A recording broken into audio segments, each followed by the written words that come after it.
So I wouldn't have made that move unless Chris got posted to Eastleigh. And I was like, okay, well, then I want to go with him.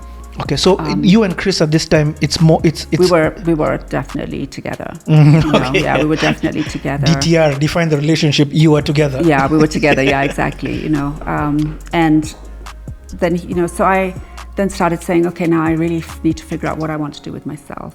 I mean, I knew I could not do Nanyuki much longer. I could run that hotel with my eyes closed. It was just it wasn't a challenge.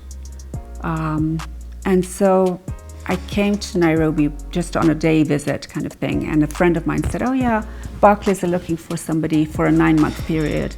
They're going public.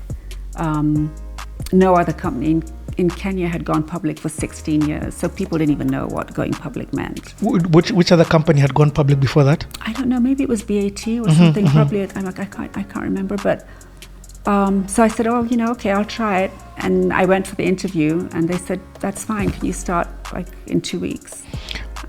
We're talking about 80, 83? 85. Okay, so hold on. Before, between the coup and... I was in Nanyuki. Oh, so 85 is when you went down to Nairobi? Yep. Of course, you had been to Nairobi before, but not to Nairobi, live. Yeah, I'd never been. I'd never lived here. Yeah, it was just on the way to the airport, exactly, or to see a friend. Or to do shop. So we used to come every week to go shopping for the hotel. So we would come once a week, but we would leave Nanyuki at 6 a.m, shop, and go back. Because my father hated Nairobi. He never wanted to stay the night. So we would just do the in and out. Can I ask you just because I've not spoken to somebody who can give me such rich history about Nairobi. When you were younger coming to Nairobi, what would it be like as compared to now when you live in Nairobi? There was no traffic. I mean, you could get in, we could get in and out in 2 hours, like into city center from Nanyuki. Yeah.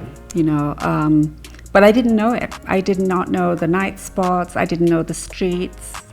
I didn't know. You were literally coming for shopping. I was really the small town girl, So when we did move, I would call Chris from all the most weird streets. I'm stuck.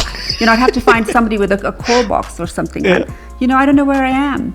I didn't know my way around. Thank God for Chris. Thank God for Chris. Yeah, thank God for Chris. Okay, so 85. I'm hearing this is a huge turning point.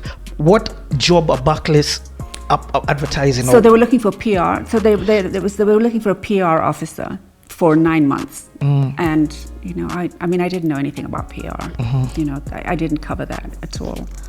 I could write, but you know what? I also learned that I could.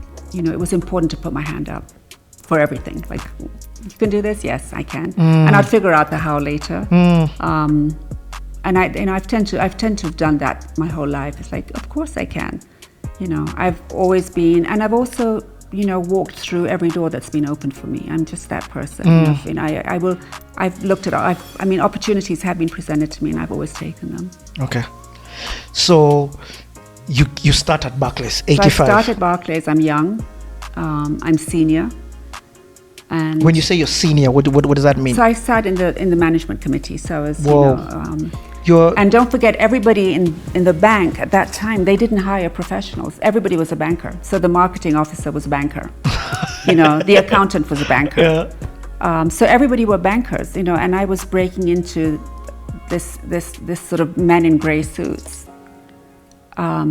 as a very young person that's not a banker, with completely crazy ideas. And quite often they'd kind of look at me like, and a lot of what I said at meetings would be glossed over. Were there other women in there? Okay, so let me understand this.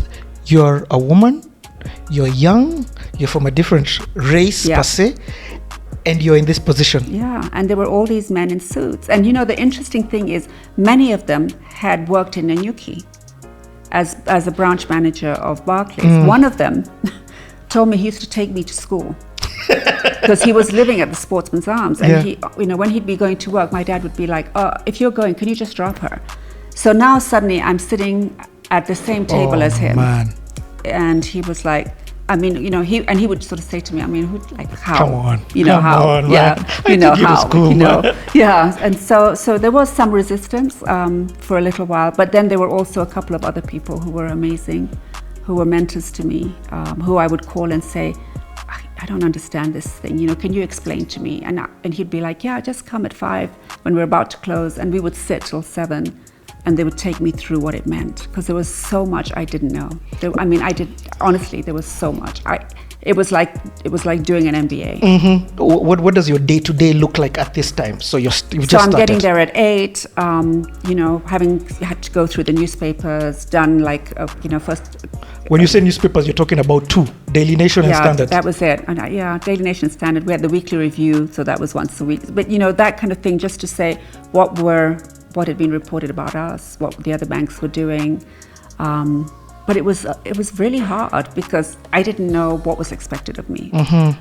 I was very fortunate that I worked with people who really allowed me to create my own role. So I really drew up my own job description. There wasn't one. Whoa. So I busied myself with doing lots of things, lots of very interesting things. And I got ideas from everybody on what it would look like, what I should be doing. And I think I brought in a different point of view to Barclays that they then started finding interesting, because I could connect with what a customer wanted. Mm-hmm. When they couldn't see the wood for the trees, they were all bankers. Mm-hmm. So they were talking very lofty terms, like very complicated language, and I'd be like, okay, I don't understand that. So that means that the teacher who is working at TSC and who's banking her salary with you doesn't understand it either. Yep. So I think I was able to break it down to where people understood it, and then the management started to really appreciate what I brought. And the more they appreciated it, the more confident I grew, and the more I was able to share what I would start in my mind would think, oh, these are crazy ideas, but they loved them. And so the 9 months. We had a very successful share issue. It was heavily oversubscribed, but I was loving it. I totally loved it. They totally loved me. And at the 9 months end, they were like, oh, where are you going? I'm like, I don't know. I guess I might go back to Nanyuki. And they were like, no, of course not. Mm-hmm. We'll extend it for another year. And that went on until about 3 years down. They looked like, you're not going anywhere. Just become a permanent. So they just kept extending it. They just kept extending it, and they kept giving me more money. And they were very good to me. Okay, so Gina, they just kept extending it. So they kept extending it, and kept giving me anything I wanted. I was very spoiled. I think because I was different, and you brought value to them. I brought value. You weren't just spoiled for the sake. And I brought a point of view that they didn't have before. And so, I had a great job. I really did. I was able to have my, a budget that I had huge budgets, huge. But I was and I was young. So, I had these huge budgets. What does PR look like at this time? Because this is, you're talking about it, and I'm just like, okay, fine. Barclays was the number one place to do this. What is PR at this time? So we did a lot of press events. But don't forget, the press would go to bed at 4:00 in the afternoon. So your press conferences would have to be in time for that 4:00 deadline. Mm-hmm. The news cycle wasn't what it is now. It was definitely by 4 you needed to be done. You talk to your journalists, everything. So by about 2 you're like, I know it's too late for today, kind of thing. Yeah. So I find it, so for me, even with my business, the evolution from that to a 24 hours news cycle was like a huge shift. So that's print now. Print by if your story is not in by 4. And also even TV. That's if it was 7:00 news, by 4 they're done with the bulletin. Because don't forget, you have KBC. I think probably KTN were just new then, but by 4 you needed to have your story. So it was that's the way it was. Obviously no digital. Yeah. There would be I think it was every Tuesday, the business pictorial, in which you'd get your CSR bit in, and you'd for me, the goal was Barclays had to be in every Tuesday. In fact, I was going to ask you, what does success look like? Yeah, success was like, oh yeah, we were in on Tuesday. I love but it also meant but it was also a lot of networking. It was also a lot of ensuring that the bank was would see its clients, would make sure that we were having a feel for what our clients were going through. And I think what I was able to do was not just say to Barclays, it's fine to know your multinational clients, but the most of the deposits are coming from the guy that makes sweets in some little place in industrial area, or, and so that's what I was able to do, is actually break it down to actually going and saying, we need to know our customers. So for me, a big part of it was getting to know our customers. And that wasn't just the BATs, the breweries. It wasn't, it was the small guys. I remember, going to Nyeri, and my boss was laughing at me because we had a cocktail party for some of the smaller customers. And he heard me saying to this man, so how long have you been making your blue wheelbarrows for? And he said to me that was a question Barclays would never have asked before, because they were more, they never paid attention to the smaller depositor. And I think I was able to do that. And so we started going around visiting our customers in different parts. And that's when I really saw Kenya. We went everywhere. Because Barclays, and people have to know at this time, we're not talking about Barclays having 500 branches or 50 branches. We did a lot of branch expansion during my time. So, we were going to Garissa and Wajir, and we were going to, literally, I saw Kenya during that time. It was wonderful. Which other banks are in play at this time? So you have KCB with their Standard. So those were the three, KCB, Standard, Barclays. And Barclays. Yeah. And Barclays of them is only international bank. Standard. Oh yes, that's understood. Standard was well. But Standard were always our lanes, people. Lanes. Just calm down, So Barclays was the bank. Yep. Barclays was the bank. It was really, I loved my time there. And I always say this to people, and I know these days a lot of young people want to start their own businesses very young. And I think that's great. But I also, there's no better place to learn how to run a business than being in somebody else's business. True. And I think for me, if I hadn't had my 14 years experience at Barclays, I'm not sure I'd have been able to grow my own business in the way that I did. I want to ask you about your challenges, because I'm sure your challenges taught you and helped you get this grit side, even sharpen it more. So I was always very confident, so I would always, and that's just a childhood thing. I was quite, I was always willing or able to use my voice. And at Barclays, that was very important for me, because otherwise I'd have been totally sat on by the men in grey suits. So I would always go to my boss and say, look, I need to do this. I want, I'm having challenges because I can't get an approval for this. And so I was very, I was able to break through a lot of the red tape, because it's a bureaucratic bank. That's just, the way it was. And I was this new kid on the block with crazy ideas. But, great ideas, because, you need, I think Barclays, I hate to take credit for this, but I think before I came on, Barclays didn't really connect with its customer. They would have lunches for the MD of breweries and the MD of BAT. But they never really would go and see the guy making, sweets. I remember the sweets factory. The guy couldn't believe that the MD of Barclays was coming to visit him. It had never happened before. That's crazy. And so I would call all these small businesses and say, we want to come. Yeah, if the bank wants to come and visit you. And they'd be like, are you sure? We want to come. We want to come and experience your business. And it was wonderful, because don't forget, these are businesses all over the country. There was, the Mays Millers and, Sagana. There was, it's lots of different businesses. And it was really good for me, because I then got to learn about other businesses. Oh, that's a big one. That's a big one. So for me, it was really interesting. And I look back at it now and it's like, okay, it was great that I now was getting all this banking experience. But now when I got to know our clients, I got to understand other businesses.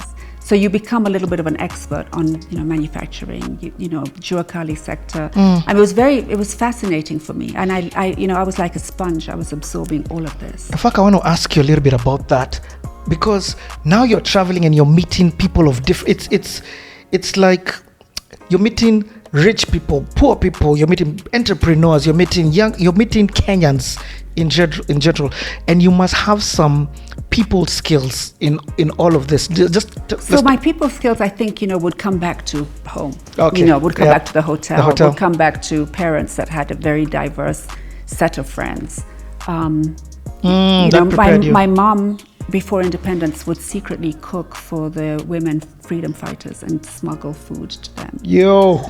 And so the sense of supporting other women, came from my home.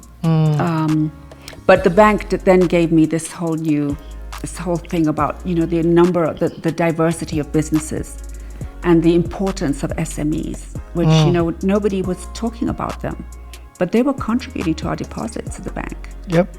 So we did, lots of really interesting things. I mean, I think the management of the bank were quite nervous. Like, okay, so where exactly do you want to take us? Some backstreet place. But, they loved it. And we would go, and these, the guys who were making these wheelbarrows or whatever it was would put on the best meal that they possibly could for us. And we would sit there, the boss, and we would eat ugali, and we would it was just wonderful. I then developed the bank's corporate social responsibility side, which they didn't have before. So I created I created the CSR policy for them, and now that was when I just realized the importance of the impact that we could make. It was incredible. I mean, I was everywhere, like literally, I don't know, I mean, you're too young probably to remember, but there were a lot of the kids on the street smelling glue. That was a big problem in the center of the city. All these kids with their glue. And so we would look for projects that would be taking these kids in to get them off their glue addiction. And I loved that. And then I would go and spend a day with these kids smelling glue myself. And it was actually, I got pretty high too. But I wanted to feel what it was like, Yeah. So that was a big part of my job. The CSR part was a very, very big part of my job. And then in 1992, we had that big drought. Horrible, awful drought. And, all these pictures were coming from northern Kenya, from Turkana, and it was so sad. People were dying of hunger. And at that time, Mutahi Kagwe, the current CS of Health, was the commercial manager for the Standard Group and a good friend of mine. And I went to see him and I said, hey, look, can we do something together? And he said, yeah. And so that was the first Kenyans for Kenyans. Whoa, 92. 92. And Mutahi and I did that together with AMREF as our partners. So this CSR, you started it way back. It's not something that you just started. Way back. Yeah. And we had this huge project and we raised funds, and it was wonderful to see what we could do, not just as a bank, but what we could do to galvanize the corporate sector. And that was something that I did thereafter a lot. Yeah. Just like, let's have that voice. You saw the impact that it has. I saw the impact. So that was really successful. But we did a lot of, interesting projects at the bank from CSR point of view, a lot of very impactful work. So Gina, I want to kind of move on with this story because there's a lot that you've done. And even though we can't cover it all, I'm going to try and throw in as much. So now when do you begin to feel like, it's transition time? What's that thing that made you begin to feel that way? I mean, I had no reason to move. I was very comfortable in terms of financially comfortable. I mean, the bank were, they were amazing. They had took care of my security, to drive a car. I mean, like literally everything. Oh, actually, hold on, Gina. Sorry for this. Have you gotten married? Have you gotten kids? So Chris and I got married, and so I was working at the bank, and it was like having a marriage certificate wasn't that important to either of us. But we then started talking about actually wanting a family, and I was like, okay, well, we'll need to get married to do this. So I said to my boss one afternoon, I'm going to the dentist. And I left, and a friend of mine who was a banker, I said to her, well, are you doing anything today? She's like, no. I'm like, can you come with me? So we went to Sharia House. Hey, geez. Yep. Got married and I went back to work. What? Yeah, so that was it. So I feel very cheated that I didn't have a proper wedding. But anyway, so I was married. I got married when I was in the bank. And then my daughter was born in 1990. And she was very difficult. I was in Nanyuki visiting my mom. Chris had left the Air Force. He was in London. He was already with KQ. And I was 7 months pregnant and I went into labor. And I'm in the middle of the night. So I wake my mom up and we go to every hospital. There's no incubator. I went to the hospital I was born in. There was nothing, literally nothing in that hospital. There was 3 women to a bed. There was no incubator. We went to the cottage hospital in which I was now allowed to go, but there was no incubator. But the doctor at the cottage hospital examined me and he's like, you know what? You need to get to Nairobi. Your baby's not going to survive if the baby's born here. And so at 2:00 in the morning, a friend of mine and I drove through the night. to Nairobi, and it was horrible. They were in the middle of rebuilding the roads, so there was a lot of diversions, and it took a long time. We got here at sort of 6 a.m, and Natalia, it took 4 hours. Yeah, it was awful. And Natalia was born very small, very premature, and with wonderful care at Nairobi Hospital, and was in the neonatal ward for a while. So that was very tough. It was just awful. I didn't really, I was not sure that she would pull through. Thank God we know the end of the story. Exactly. Yeah. But the interesting thing was that, I went into the hospital to have a baby, and I came out without a baby because I had to leave her in there. And that's, emotionally really hard for a woman, that, you've gone in and you've given birth, and yet you come out and you're like, okay, So Natalia was in hospital for a little while. But then one day I was going to the hospital, and I stopped off at Yaya. There was that Christian bookshop there, and I bought this notebook, and I said, I'm going to write. And so I came to the hospital, and the doctor had said to me that day, he said, she's really not very well. And I said, well, is she going to make it? Is she going to be okay? And he's like, I can't guarantee it. Oh. And I went to the chapel at the Nairobi hospital, and I sat there, and I wrote in that book, which I still have, and I wrote all these things about what I wanted for her. And then one of the things I wrote was that I would like her to either go to Harvard or Oxford. And she was 4 days old. What? Yeah. And so, that... A few years later, and I never told her. And she applied for Oxford without knowing. That's amazing. Yeah, it was really amazing. So I had Natalia already. I know there's a crazy story about your son. This one I've heard you mention, because he was also born in this time when you were at the bank. He was born, yeah. So he was one. So he was born, I was on my maternity leave, and there was this huge strike at the bank. And I just got home, very easy birth, totally perfect pregnancy. I never looked pregnant. So there was, the day before I had Nathan, there was something wrong with my computer, and I called the IT guy to come, and he fixed it. And then he came to check on the following Monday that it was okay. And my PA said, oh, she's on maternity leave, she had a baby. And he's like, what? She must have adopted. There's no way, But anyway, so I go home with Nathan. He's probably a week, 10 days, and there's a strike. And I thought, okay, there's no choice. Like, we have to have a press conference. And I'm like, okay, I'll come.